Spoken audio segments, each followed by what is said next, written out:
Hello everyone, Abhishek here.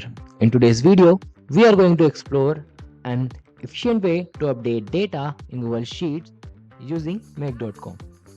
If you have been struggling with slow data updates using a header or module, you are in right place. Before we dive in, let's quick discuss the two approaches we have for updating data in Google Sheet through Make.com. The first method involves using a header or module, but this can become cumbersome, especially when dealing with bulk data. The second and more efficient approach is using Google Sheet API for batch updates. This allows us to update all the data in a single operation, significantly improving the process. Let's start by taking a look at the header module in Mac.com. While this module is easy to use, it may not be the most efficient for large scale data updates. Let me show you a quick demonstration. So this is our scenario. We will run this.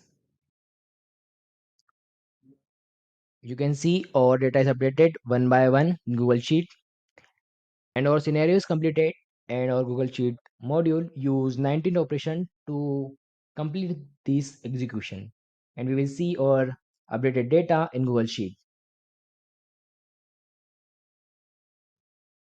Yeah, you can see updating data row by row can be time consuming. Now let's explore the more efficient method using the Google Sheet API.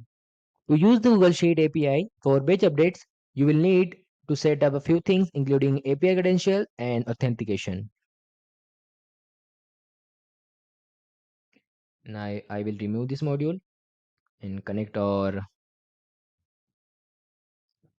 batch update module here.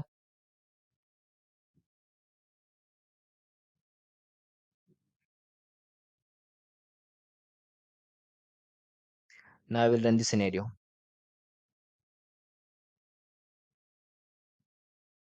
Yeah, our scenario is completed and we will see your data in Google Sheet.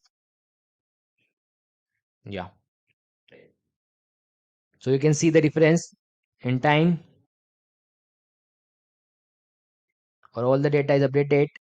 Now let's quickly highlight key benefits of using the Google Sheet API for batch updates through Make.com.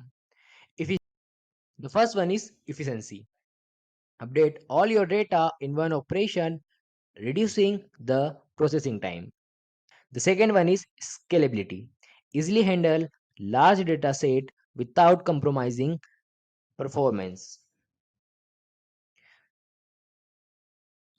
Yeah, so I use this make an epic call module in my scenario.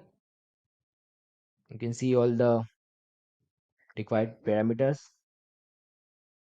You just need to replace this with your Google Sheet ID. This line with your Google Sheet ID. And if you are working with Mac.com and looking for the best way to update data in Google Sheets, the Google Sheet API with batch update is the way to go. It streamlines the process, improves efficiency, and ensures that your automation workflow runs smoothly. If you found this video helpful, don't forget to give it a thumbs up and subscribe for more automation tutorials. If you have any question or suggestion, leave them in the comment below. Thank you for watching and I will see you in next video.